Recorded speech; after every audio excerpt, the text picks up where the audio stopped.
I've always wanted to be someone who can document my life more or create more. But I've also had the inability that has forced me into perfectionism or overthinking things. And that's really tricky for me. But what I have found is that when I carry around my phone and take photos and videos, that nothing really happens to them. So this year I'm really wanting to emphasize how much that I want to value the memories that I have and the ones that I capture.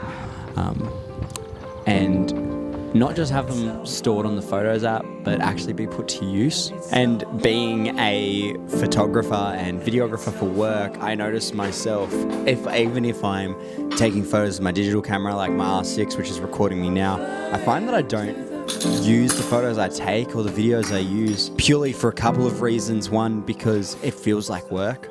So I don't want it to feel like work. That's the first thing. It's big. The camera's pretty big. I can make a pretty compact setup, but it still feels like a lot to lug around, and people look at you kind of strange. The third thing is I feel like I have to take it seriously. And so because it is more of my professional setup, I have this thought process that usually is subconscious to me going, oh, I use this for work. I can't use it personally. But I'm wanting to be more creative in my day-to-day and on a weekly and monthly basis, because I know that when I am doing professional work, what inspires me and fuels me to keep going is to do my own creative work and to be able to do some passion projects. I really want to be able to have a bit of fun with it again. And so today I just want to talk about how I've been more intentionally documenting my life for the past really year or so. It's been a bit of a transition of how I've made this work, but I've found a setup that I really enjoy now. Cool, so there's probably 3 main cameras that I like to have a bit of fun with, and 2 of them are film cameras, one's digital. The film cameras get me help off digital and just get back to a more focused viewpoint, and they help me get off my phone a bit more and actually have single purpose items. I've seen the trend online about decentralizing our phones, not having it as a one thing that does all, but bringing it back to items and tech that can only do one thing. The first one is my Pentax camera. It is just a little point and shoot, nothing much to it. It's automatic. You can set timers. You can do a couple cool things. It has a nice flash, so it's really good for like if you don't really care. The other thing is like focus is sometimes interesting. It has autofocus, but it's not always the best, which is kind of alright because it has that bit of clunkiness. But I've taken this to like a birthday party, I've taken it to like family events and stuff, and just had a bit of fun with it.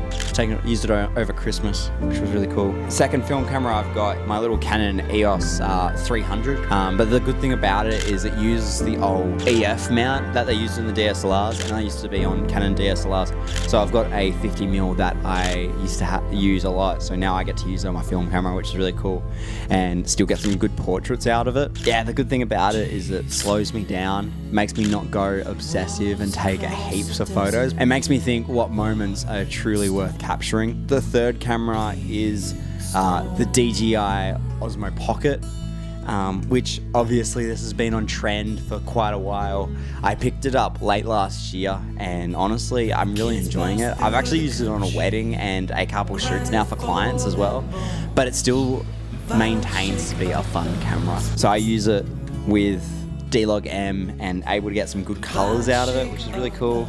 And the fact that I can fit this in my pocket, take it running, take it anywhere, and just sit it wherever. I'd like to be able to get some more accessories for it so I can plant it places. The way that I make this camera really versatile is I pair it up with a couple of things. I haven't gone out and bought like heaps of Osmo accessories or Amazon and found like tripods and stuff. I've purely just bought things from around my house and made it work, which is pretty cool. So there's three little bits that have made it easy. So first up, I've got the Ronin legs from my gimbal, and then I have the Insta360 selfie stick. So this is how I can get some height and get some cool tripod shots. And then the third bit is I had a small rig, like I guess it's a monitor mount, but you can use it for several different things. And then this just helps to get kind of semi top-down shots, I guess. You can't get fully accurate top-downs where it goes straight down, you can't see the tripod legs, but it really works for just easy documentation. And probably the main reason why I do want to document my life more is actually to remember more.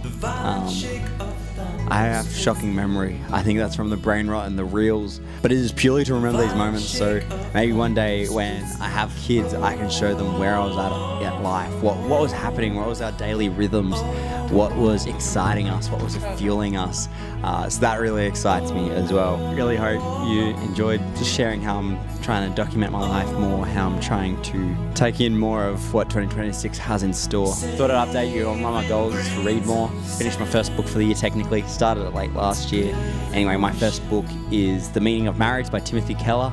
This was great insight. I don't think it was just a relationship book, but it's also a ministry book. Teaches you how to really strive after God's obedience of loving our neighbor and also loving our spouse, really. This is a great book recommendation. Definitely recommend. Eye-opener in so many things. Even if you're single, read it. If you're married, read it. If you're engaged, read it. You know, so on and so forth. It really broadens your perspective on a couple of things, on how we pursue a marriage that is godly and pursues holiness. Anyway, that is me done for this week. I will see if I catch you next week. I would love to be able to. Anyway, I'll see you later.